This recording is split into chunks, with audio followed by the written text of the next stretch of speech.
Physical chemistry की शुरुआत ही होती है हमारे आज के टॉपिक मोल से।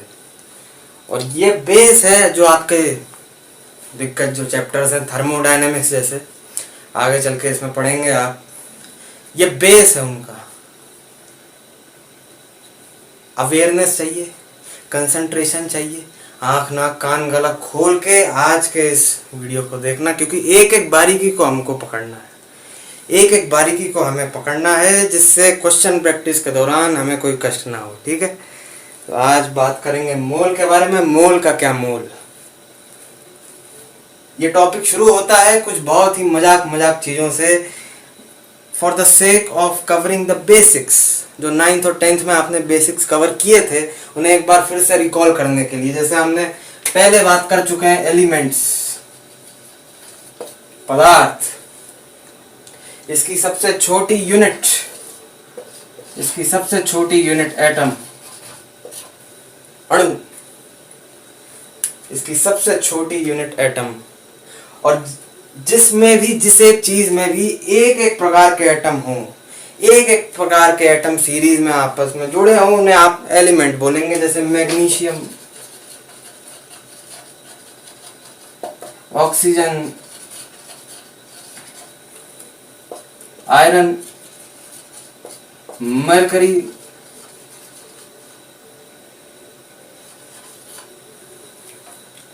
ETC लिख दें।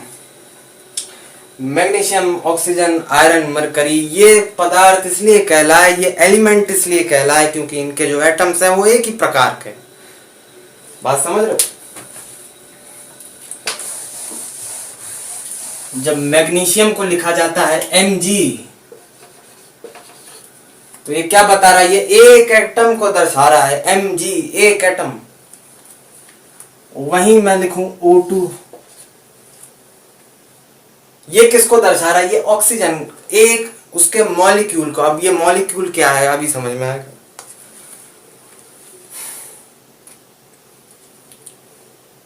मैग्नीशियम को देखने से पता चल रहा है कि उसमें एक ही एटम है as the smallest unit.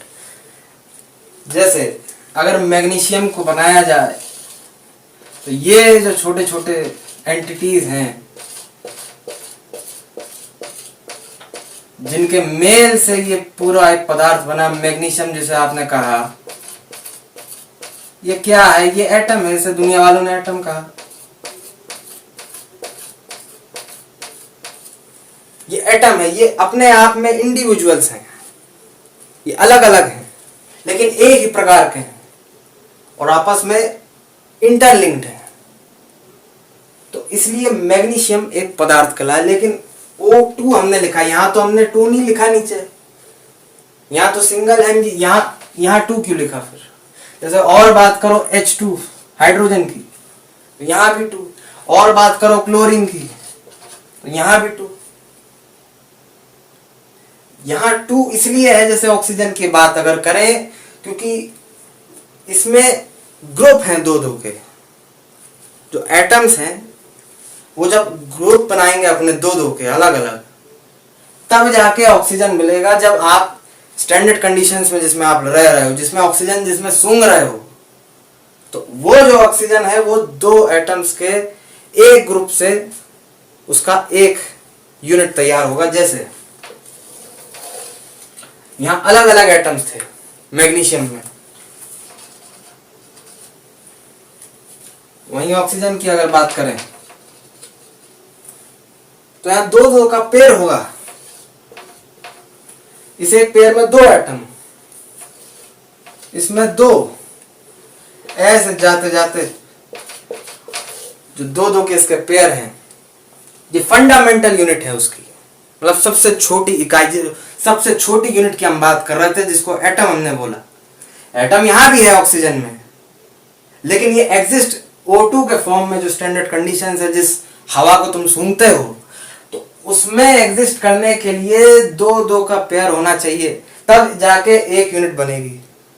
2 atom का पेयर होना चाहिए। और ये जो पेयरिंग है, इन 2 एटम्स के पेयर के बाद जो एक ये फंडामेंटल एक यूनिट तैयार हुई ऑक्सीजन के लिए, उसे हम बोलते हैं मॉलिक्यूल।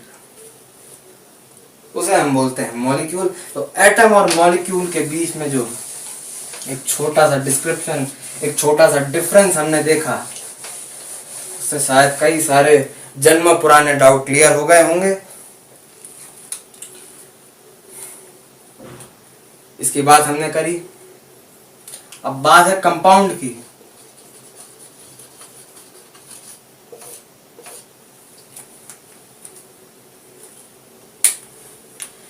एलिमेंट को जब हमने लिखा तो कहा कि जो एक ही प्रकार के एटम सीरीज में कनेक्ट हों, एक ही एक प्रकार के एटम, एक ही एक काइंड के एटम, तो उस एक चीज को आप बोलोगे एलिमेंट। लेकिन कंपाउंड में ऐसा नहीं है। यहां पे दो अलग अलग एलिमेंट्स के मिश्रण से जो एक मॉलिक्यूल बनेगा वो कहलाएगा किसी एक कंपाउंड का मॉलिक्यूल। जैसे CO2, ये क्या है? ये एलिमेंट नहीं है। क्यों एलिमेंट नहीं है? क्योंकि ये दो अलग अलग चीजों के मेल से बना, C और ऑक्सीजन। यहां कार्बन क्या है? एलिमेंट। और यहां ऑक्सीजन क्या है? एलिमेंट। लेकिन ये जो एलिमेंट है ये क्या है? ये डायटोमिक है। मतलब जो इसका एक मॉलिक्यूल होगा, जो इसकी एक यूनिट होगी, उसमें दो एटम होने चाहिए, तब जाके ये इस O2 फॉर्म में आएगा, इस ऑक्सीजन फॉर्म में आएगा। और इसके मेल से, इन दोनों के मेल से C और O2 हमें कुछ कंपाउंड मिला CO2। तो हमने देखा दो एलिमेंट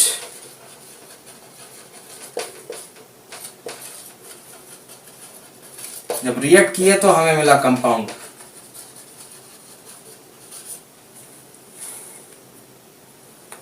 और ये हमेशा मॉलिक्यूल होगा, क्योंकि इसमें देख रहे हो अलग अलग एटम्स हैं। इसमें कितने एलिमेंट के एटम्स है? ऑक्सीजन और कार्बन। तो ये हमेशा मॉलिक्यूल इसका होगा, जो स्मॉलेस्ट यूनिट होगी। लिख दें अगर, जो कंपाउंड की स्मॉलेस्ट यूनिट होगी तो हमेशा मॉलिक्यूल होगी। और एलिमेंट की जब बात करेंगे तो हो सकता है एटम, और यह भी हो सकता है कि मॉलिक्यूल, उसकी जो स्मॉलेस्ट यूनिट है, इंडिविजुअल, जिसे आप देख सकते हैं। ये बातें समझ में आई? ठीक।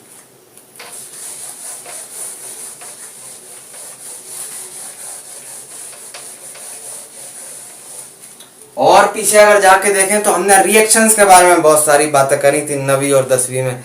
जैसे दो कंपाउंड भी रिएक्ट कर सकते हैं साथ में, हम CO2 और कैल्शियम ऑक्साइड, कैल्शियम कार्बोनेट, ये दो अलग अलग कंपाउंड्स हैं।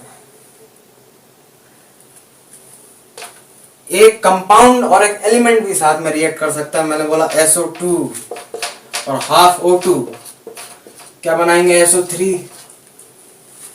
ये क्या है? ये कंपाउंड, क्योंकि दो अलग अलग एटम्स हैं।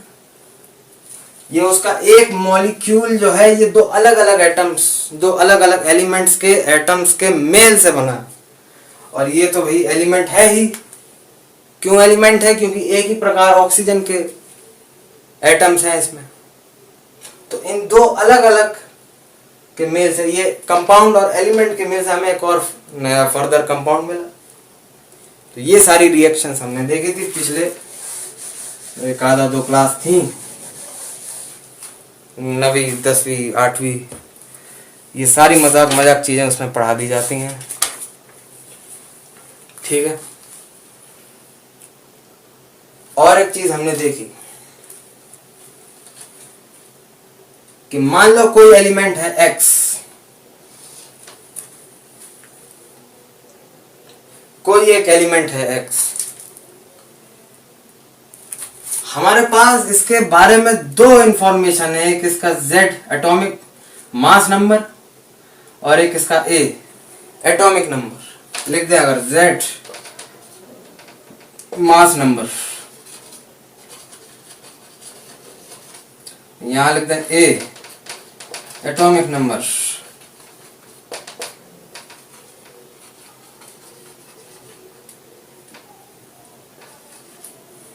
ये क्या है? Mass number. ये उसके न्यूक्लियस में जो न्यूट्रॉन्स और प्रोटॉन्स हैं उनका मेल। हम इसमें लिख देंगे number of neutrons plus number of protons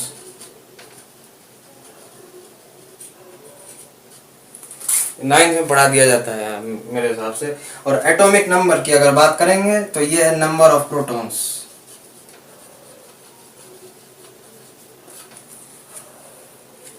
ये अगर है उसका एटम और ये न्यूक्लियस,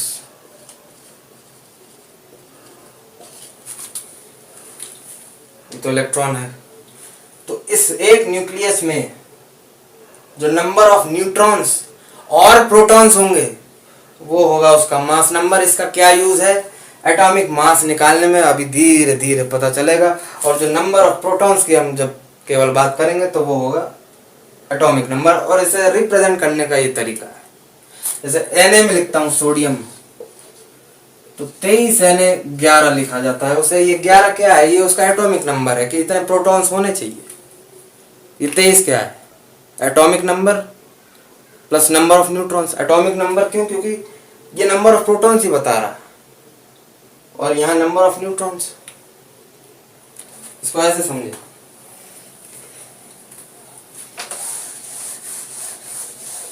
मैंने बात की सोडियम, तो यहां से एटॉमिक नंबर क्या है, या कह लो नंबर ऑफ प्रोटॉन्स क्या है, 11। यहां से मास नंबर क्या है, या यूं कह लो number of neutrons plus protons क्या है,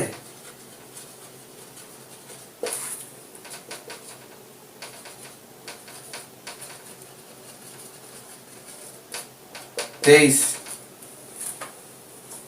और अगर मुझे केवल न्यूट्रॉन्स की संख्या चाहिए, केवल न्यूट्रॉन्स का नंबर चाहिए, प्रोटॉन है मेरे पास 11, मुझे केवल न्यूट्रॉन्स पता करने हैं, मेरे पास दो इंफॉर्मेशन है, एटॉमिक नंबर मास नंबर, तो मैं क्या करूंगा, 23 में से 11 गए 12।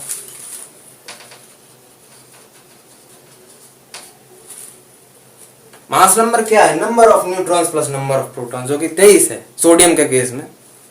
और नंबर ऑफ प्रोटॉन्स जो कि एटॉमिक नंबर भी है वो क्या है, 11 सोडियम के केस में। तो 23 में से 11 तो 12 न्यूट्रॉन्स। हम इस प्रकार से न्यूट्रॉन भी निकाल सकते हैं। और अगर तुम्हें इलेक्ट्रॉन निकालना हो तो उसके लिए एक कॉन्सेप्ट,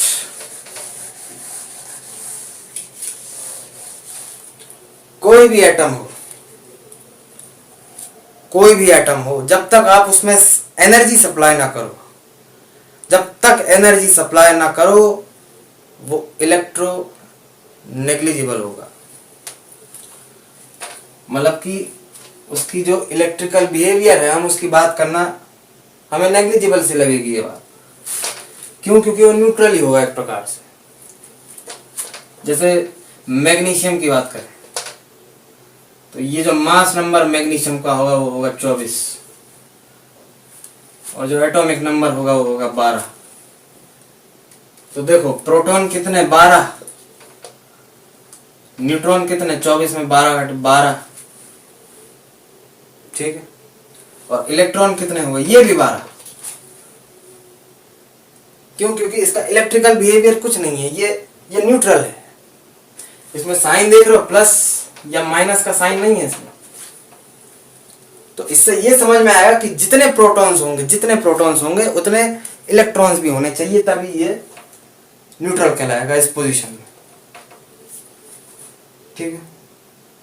और अगर इसमें प्लस 2 प्लस कर दिया तो मतलब इलेक्ट्रॉन की संख्या घटी, 2 इलेक्ट्रॉन घटे। प्रोटॉन तो हट नहीं सकते, इलेक्ट्रॉन हटे होंगे, तो मतलब 10 इलेक्ट्रॉन रह गए। और उस मुकाबले में 2 टाइम्स ग्रेटर हो गई इसकी पावर 2 टाइम्स ग्रेटर हो गई, इसलिए 2 प्लस, जो नेट चार्ज है वो प्लस आ गया। क्यों? क्योंकि 2 इलेक्ट्रॉन हट गए। प्रोटॉन 12 थे, इलेक्ट्रॉन भी 12 थे, 12 में से 2 हट गए तो 10, तो संख्या कम हुई, तो यहां से प्रोटॉन की पावर बढ़ी, प्रोटॉन का मान बना। तो इसलिए जो नेट चार्ज है वो प्लस आ जाएगा, प्रोटॉन प्लस और इलेक्ट्रॉन माइनस। ये मजाक चीज है, 9वीं 10वीं में हमने देखी थी।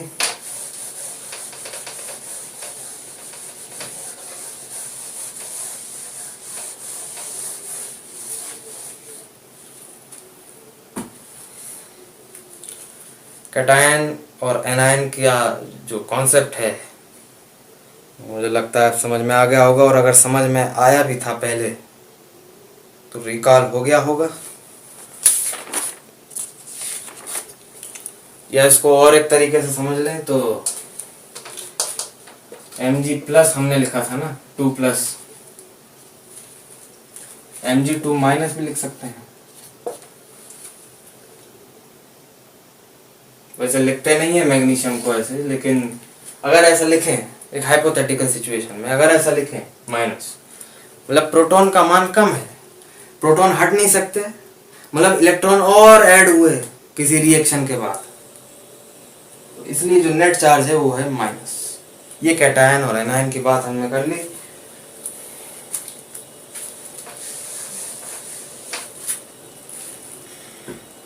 अब बात आती है atomic mass unit.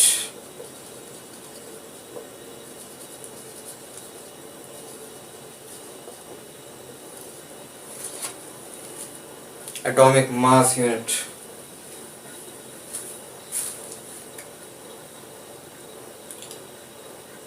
Physical quantities के बारे में हमने बहुत सारी चर्चा करी। यूनिट्स एंड डायमेंशन में जो पहला फिजिक्स का चैप्टर था उसमें बहुत सारी बातें करी। हमने देखा कि ऐसी कुछ 7 फिजिकल क्वांटिटीज हैं, कुछ ऐसी 7 फंडामेंटल क्वांटिटीज हैं जिनकी यूनिट्स हमने तैयार कर दी, जैसे kilogram, metre, second, kelvin, candela, ये सारी चीजें हमने देखी थी। यूनिट्स के बारे में हमने बहुत सारी बातें की। तो वैसे ही एक यूनिट है एटॉमिक मास यूनिट, AMU इसे बोला जा रहा है। AMU ये एक एटम के मास को रिप्रेजेंट करने के लिए ये यूनिट है, एटॉमिक मास यूनिट। इसके बारे में बैकग्राउंड ले लो, ये कैसे निकाला गया। हमने लिया एक स्टेबल आइसोटोप है कार्बन का, 12 कार्बन,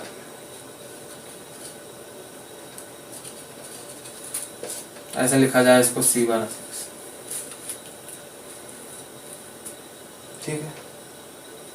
एक आइसोटोप है कार्बन का, 12 कार्बन, स्टेबल है नेचर।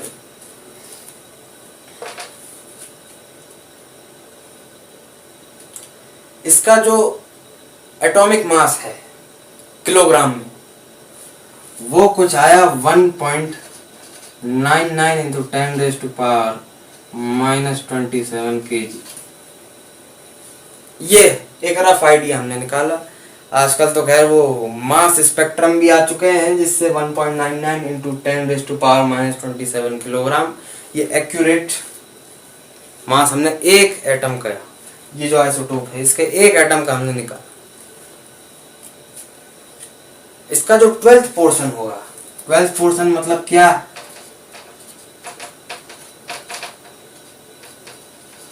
मतलब डिवाइड बाय 12। इसको अगर 12 भागों में डिवाइड कर दिया गया तो हमें कुछ वैल्यू आई 1.66 इंटू 10⁻⁻27 किलोग्राम, और ये वैल्यू तय कर दी गई एक AMU की। ये क्या बताया जा रहा है इसमें, हम यूनिट को, ये जो यूनिट है AMU एटॉमिक मास यूनिट, इसको कैसे डिफाइन किया हमने स्टेबल एक आइसोटोप लिया कार्बन का, तो उसके एक एटम का वेट हमने, मास हमने किसी ना किसी प्रकार से निकाल लिया किलोग्राम में, और उसका 1/12 जब हमने किया तो हमें ये कुछ वैल्यू आई। इसको ग्राम में अगर लिखना है तो ये लिख लो,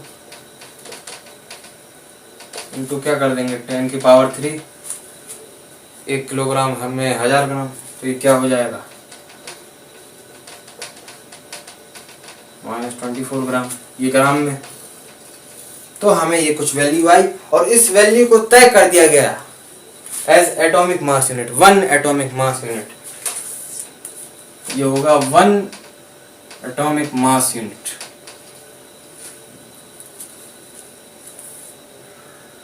ठीक है। जैसे सेकंड को हमने डिफाइन किया था सीजियम फ्रीक्वेंसी से कि जो सीजियम का एटम होगा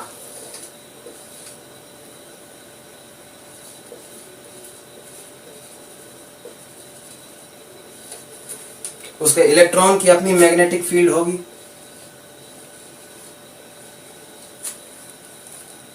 उसके न्यूक्लियस की अपनी मैग्नेटिक फील्ड होगी।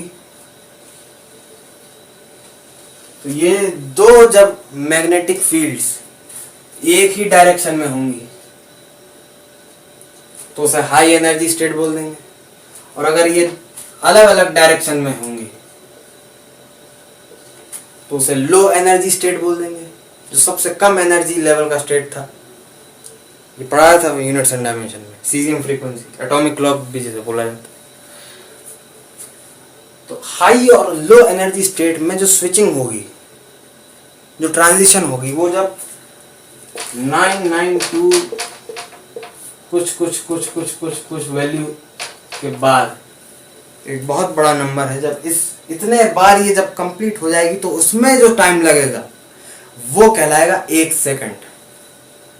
तो 1 सेकंड क्या है? टाइम की एक ऐसा यूनिट। तो हम यूनिट को इस प्रकार से डिफाइन करते हैं। वैसे ही एक एएमयू को हमने इस प्रकार से डिफाइन किया। इसमें दिमाग नहीं चलता कि एएमयू, ये जब आपने यूनिट बताई दी थी एक एएमयू, तो ये सब चीज़ें कहाँ से आई कि स्टेबल कार्बन आइसोटोप, उसका 12 मास नंबर, उसका 6 एटॉमिक नंबर, उसके 12th पोर्शन को निकाला, उसे ग्राम में भी लिखा, तो ये एक एएमयू। ये चीज़ें हमने इसलिए लिखी कि डिफाइन कैसे कर रहे हो एक एएमयू। जो यूनिट्स आती हैं आपके पास उसे डिफाइन भी तो करते हो। किलोग्राम को भी तो डिफाइन किया प्लैंक कांस्टेंट से, वो चीज़ें बाद में देखेंगे। और भी चीज़ें जैसे मीटर को भी डिफाइन किया गया। तो हर एक यूनिट को आप डिफाइन करते हो। जैसे इसका एग्जांपल लिया मैंने सेकंड का, वैसे इसको डिफाइन किया गया है। स्टेबल 12 कार्बन, जो कि एक कार्बन का आइसोटोप है, उसके मास के साथ, उसके एक एटम के मास के साथ। ठीक है, लिख लें इसको।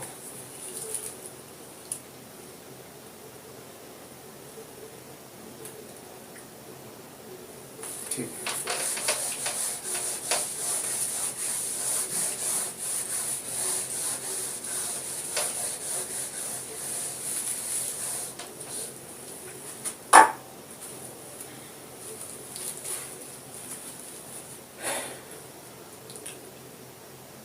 पहले वाली बात याद है? जैसे सोडियम को अगर लिखें तो उसका कुछ मास नंबर होगा 23, कुछ उसका, बड़ा लिख लूं, कुछ उसका मास नंबर होगा 23, कुछ उसका एटॉमिक नंबर होगा 11। ठीक है, ये बातें हमने कर ली। जैसे कोई एक एटम है, इसे भूल जाए अभी। जैसे कोई एक एटम है,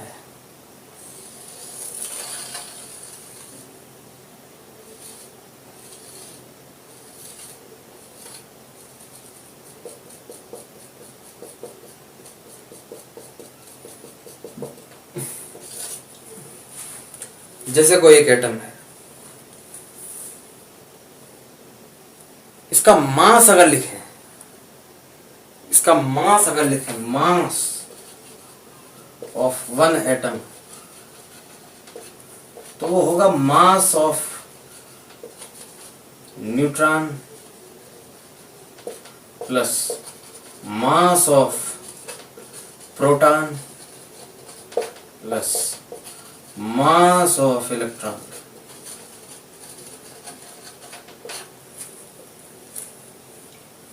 ये सीधा तर्क है, सीधा लॉजिक, कि एक एटम के मास की जब बात करें तो मास ऑफ न्यूट्रॉन, जितने न्यूट्रॉन है उनका मास, मास ऑफ प्रोटॉन, जितने प्रोटॉन है उनका मास, मास ऑफ इलेक्ट्रॉन, जितने इलेक्ट्रॉन है उनका मास, इन सबों मास को जब तुम जोड़ दोगे तो एक नेट मास मिलेगा, एक एटम का मास। इससे हमें आ जाएगा। बहुत बहुत मजाक की बात है, लेकिन हकीकत में हम इसमें कंसीडर मास ऑफ इलेक्ट्रॉन नहीं करते। क्यों नहीं करते? क्योंकि मास ऑफ इलेक्ट्रॉन नेग्लिजिबल है, नाक के बराबर प्रोटॉन के मुकाबले। तो हम उसमें mass of neutron plus mass of proton, ये दो चीजें कंसीडर करते हैं जब एक एटम के मास की बात की जाए किसी भी एलिमेंट के। ठीक है,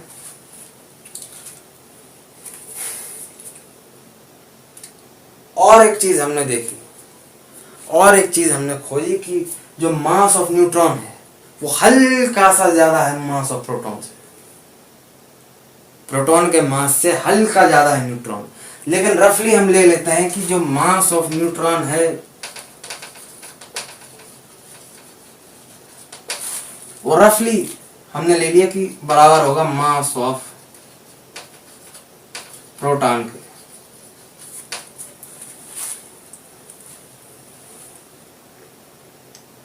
ठीक है, कि मास ऑफ न्यूट्रॉन हल्का सा ज्यादा है मास ऑफ प्रोटॉन से, लेकिन रफली हमने देखा कि बराबर होगा। बराबर हम मान लेते हैं मास ऑफ प्रोटॉन बराबर मास ऑफ न्यूट्रॉन, और ये मास ऑफ न्यूट्रॉन रफली ये मास ऑफ न्यूट्रॉन बराबर होगा एक एएमयू के, एक एटॉमिक मास यूनिट के, एक यूनिट के, जैसे अभी बात करी एएमयू की। तो एक एटॉमिक मास यूनिट के बराबर होगा मास ऑफ न्यूट्रॉन, और यही मास ऑफ न्यूट्रॉन बराबर है मास ऑफ प्रोटॉन के। ठीक है, अब जैसे कोई एलिमेंट लिखा जाए,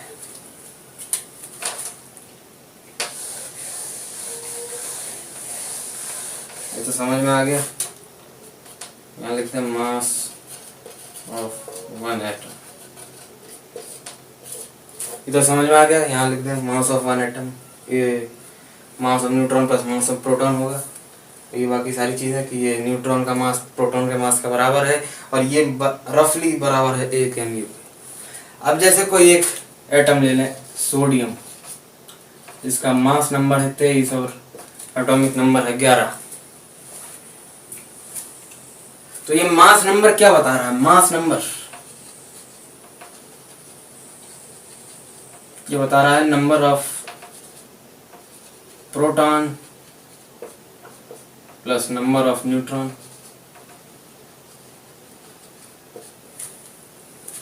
ठीक है,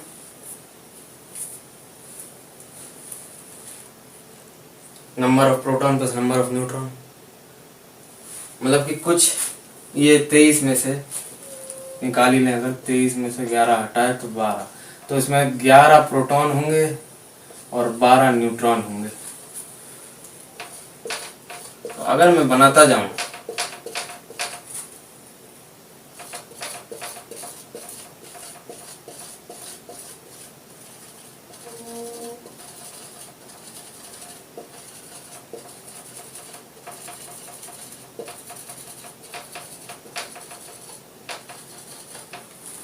ये क्या है, इन्हें मान लो न्यूट्रॉन,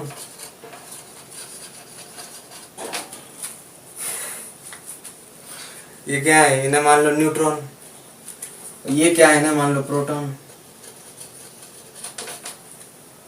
मैंने बोला एक न्यूट्रॉन का मास, एक न्यूट्रॉन का मास एक एमयू के बराबर होगा। ऐसे ये मेल जोल के ये 23 मास नंबर इसका है, ये तो हमें पता ही। ये number of proton plus number of neutron 23 mass number. तो देखो मास ऑफ वन न्यूट्रॉन जब हमने बात की थी, हमने बोला एक एमयू के बराबर है।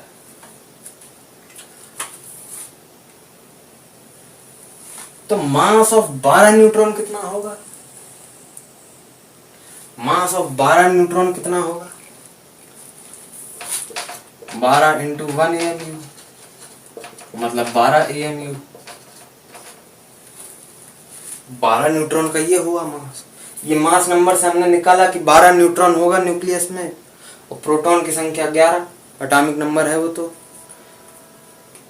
तो 12 न्यूट्रॉन, एक न्यूट्रॉन का मास एक एमयू के बराबर, तो 12 न्यूट्रॉन 12 एमयू। ठीक, और फिर मैंने बोला कि जो मास ऑफ वन प्रोटॉन है वो बराबर है मास ऑफ वन न्यूट्रॉन के। तो मतलब ये जो 11 प्रोटॉन है, ये जो 11 प्रोटॉन है, इन्हें भी न्यूट्रॉन की तरह काउंट करेंगे। इनके मास की जब बात की जाएगी तब इन्हें भी न्यूट्रॉन की तरह काउंट करेंगे। तो ये अगर 11 प्रोटॉन है और इसके एक प्रोटॉन का जो मास है वो बराबर है एक न्यूट्रॉन के मास के, और वो बराबर है 1 AMU के, और मेरे पास है 11 प्रोटॉन, तो मास क्या हो जाएगा प्रोटॉन का, ये प्रोटॉन का क्या हो जाएगा मास 11 AMU। 11 into 1 11 AMU। ठीक है, तो देख रहे हो मास ऑफ न्यूट्रॉन आ गया 12 AMU और मास ऑफ प्रोटॉन भी है 11 AMU।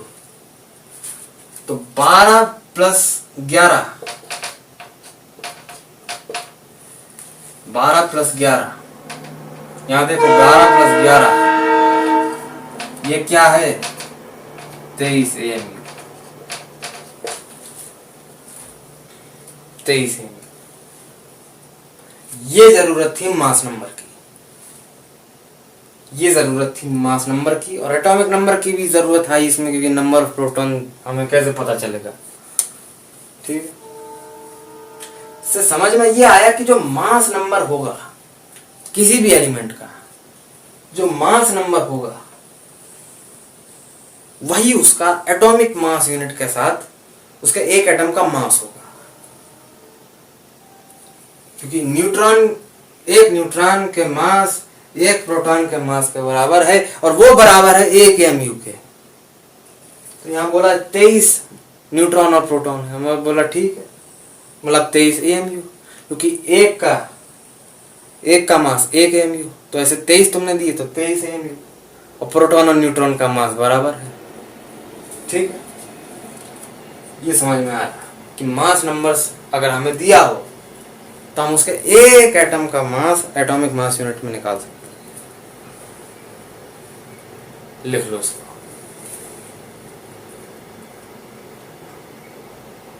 ठीक है,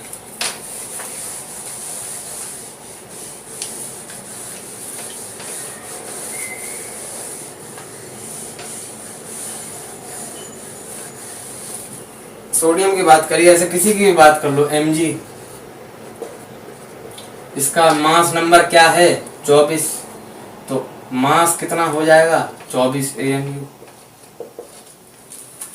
ऑक्सीजन, इसका मास नंबर क्या है 16, मास क्या हो जाएगा 16 AMU। ठीक, हाइड्रोजन ले लो, इसका मास नंबर क्या है 1, मास क्या हो जाएगा 1 AMU, सबसे हल्का एटम 1 AMU। ये बातें हमें पता चली एटॉमिक मास यूनिट के बारे में।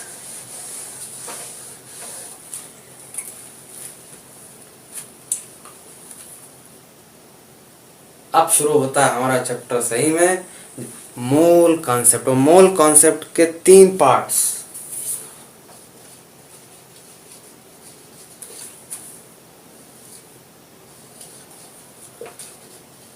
मोल इन टर्म्स ऑफ नंबर,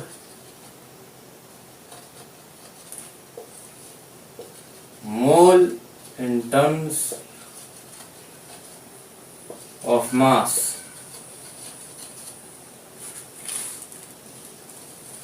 और मोल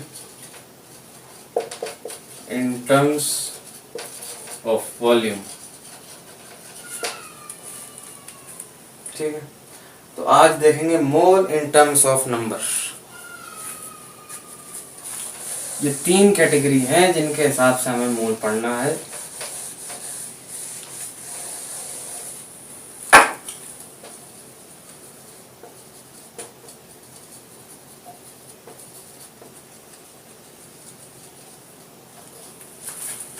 मोल इन टर्म्स ऑफ नंबर,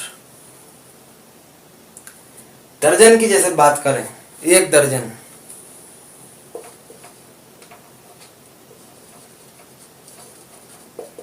एक दर्जन में 12 एंटिटीज, एंटिटीज मतलब चीजें, तो एक दर्जन में मतलब 12 चीजें, ठीक है, 12 चीजें, ये डिफाइन किया हमने। वैसे ही मोल को डिफाइन किया गया कि जैसे एक दर्जन में 12 चीजें होंगी, वैसे हमने बोला कि 1 मोल बराबर 6.022 इंटू 10⁻23 एंटिटीज। नंबर देख रहे हो कितना बड़ा है। तो एक दर्जन, जैसे हमने एक फिक्स वैल्यू रख दी कि 12 चीजें होंगी इसमें, वैसे एक मोल हमने फिक्स वैल्यू ये रख दी। ये कैसे आई? ये है Avogadro number. Avogadro number, Avogadro ने सेम वॉल्यूम, सेम प्रेशर और सेम डेंसिटी में रखी जाने वाली गैसेस पे बहुत सालों तक काम किया। उसके बाद हमें एवोगैड्रो नंबर मिला, लेकिन उसके डीप में हमें जाने की जरूरत नहीं है। एवोगैड्रो नंबर याद रख लें, एवोगैड्रो कांस्टेंट भी हम इसे बोलते हैं।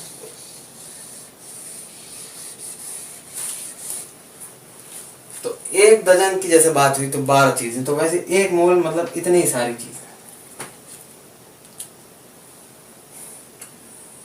ये जो एक मोल है, ये माइक्रोस्कोपिक जो चीजें, बहुत छोटी चीजें हैं, आयंस, एटम्स या और भी कोई पार्टिकल्स होंगे, तो इतनी जो माइक्रोस्कोपिक चीजें हैं, इनको काउंट करने के लिए हमने मोल निकाला। वहां दर्जन काम नहीं आएगा, वहां दर्जन काम नहीं आएगा, क्योंकि बिलियंस और मिलियंस पार्टिकल्स भी आपके पास हों तो वो आपको नजर नहीं आएंगे आंखों से। तो दर्जन से कैसे करोगे, मेजर कैसे करोगे दर्जन से, ठीक है।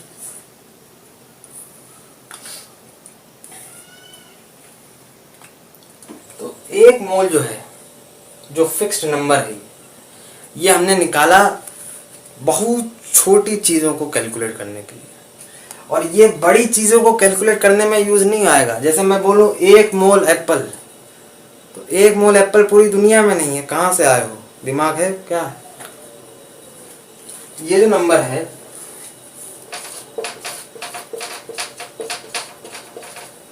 इतने एप्पल पूरी दुनिया में नहीं है, कहां से ले आए तुम इतने, ठीक है। वहां दर्जन यूज कर सकते हो बड़ी चीजों को काउंट करने के लिए, वहां मोल फेल हो जाएगा। मोल हम यूज करते हैं बहुत छोटी चीजों को कैलकुलेट करने के लिए, बहुत बहुत बहुत बहुत छोटी चीजों, ठीक है।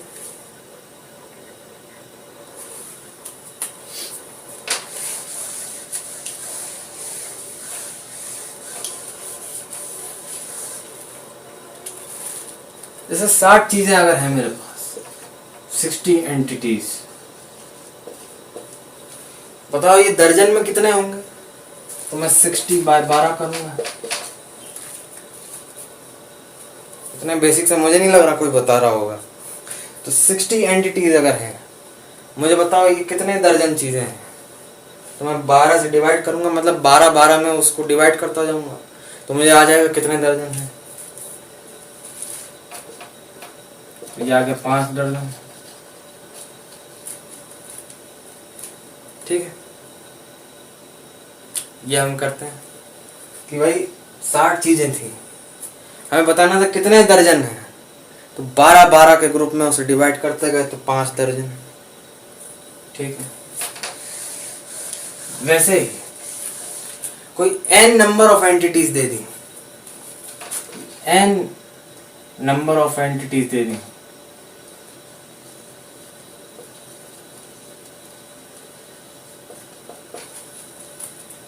और पूछा कि बताओ इसमें कितने मोल होंगे। जैसे मैं कोई नंबर ले लूं, अगर 3.022 इंटू 10⁻3, ये एक नंबर ले लिया, ये कुछ चीजें हैं एंटिटीज, बताओ ये कितने मोल में होंगी। तो क्या करेंगे, 3.022 इंटू 10⁻3 डिवाइडेड बाय 1 मोल, मोल में उसको डिवाइड करते जाएंगे। 1 मोल क्या है,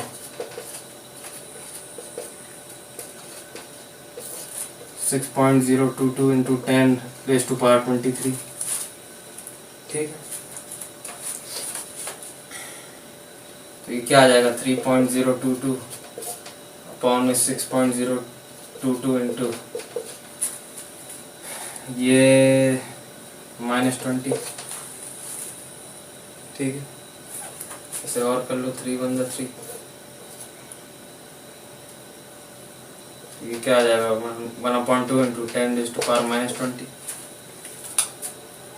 ठीक है, जैसे दर्जन को निकालने का एक तरीका है कि 12-12 के ग्रुप में डिवाइड करते जाओ, वैसे ही मोल को निकालने का तरीका है। इससे हमें एक फॉर्मूला मिला, इससे मिला कि अगर नंबर ऑफ मोल्स निकालने होंगे किसी भी चीज़ के, कोई भी एक चीज़ दी रखी, एंटिटीज मतलब चीज़ें, नंबर ऑफ मोल्स निकालने होंगे, नंबर ऑफ मोल्स अगर निकालने होंगे तो टोटल नंबर ऑफ एंटिटीज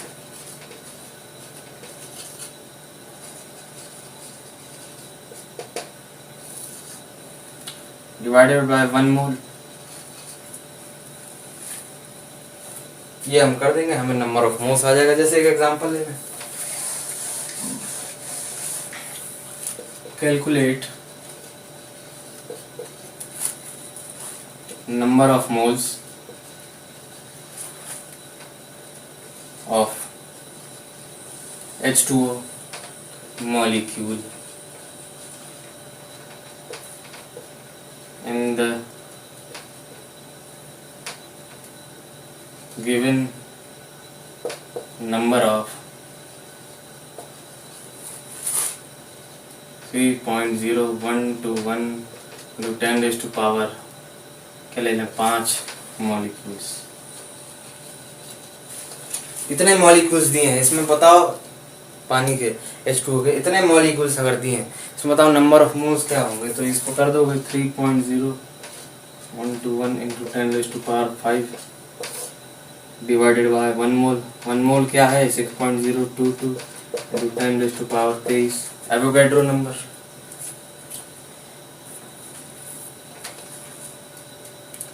ये क्या हो जाएगा 3.0121 अपॉन में 6.022 इंटू 10⁻⁵ -23। ये आपका आंसर होगा, इतने नंबर ऑफ मोल्स। बात समझ रहे हो, मतलब मोल्स हमने निकाला इसलिए कि हम कैलकुलेट कर पाए बहुत बहुत बहुत बहुत बहुत छोटी छोटी चीज़ों को। ठीक है,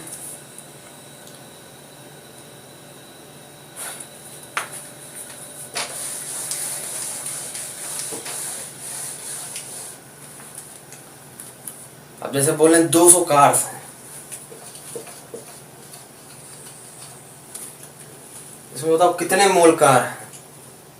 तो ये करोगे कि 200 बाय 6.022 इंटू 10⁻23।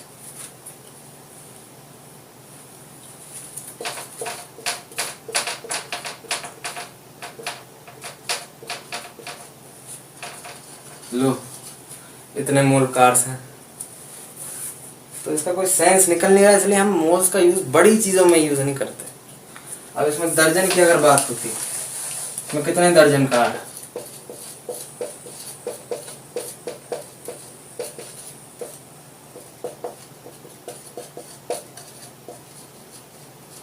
ये दर्जन में हम निकाल सकते थे। ठीक है, बहुत बहुत बहुत बेसिक चीजें आज हमने देखी, बहुत मजाक चीजें पूछी भी नहीं जाती जेईई मेंस या एडवांस में। मतलब कॉन्सेप्ट यही रहता है, लेकिन क्वेश्चंस ऐसे नहीं आते जो मैंने करा है। लेकिन नींव रखने के लिए हमने आज देखा। अगले चैप्टर बोल रहा था मैं, अगले टॉपिक में हम देखेंगे कि मोल इन टर्म्स ऑफ मास, मोल को मास के तौर पे हम कैसे पढ़ते हैं। ठीक है, तब तक के लिए इसका मज़ा उठाइए। Thank you.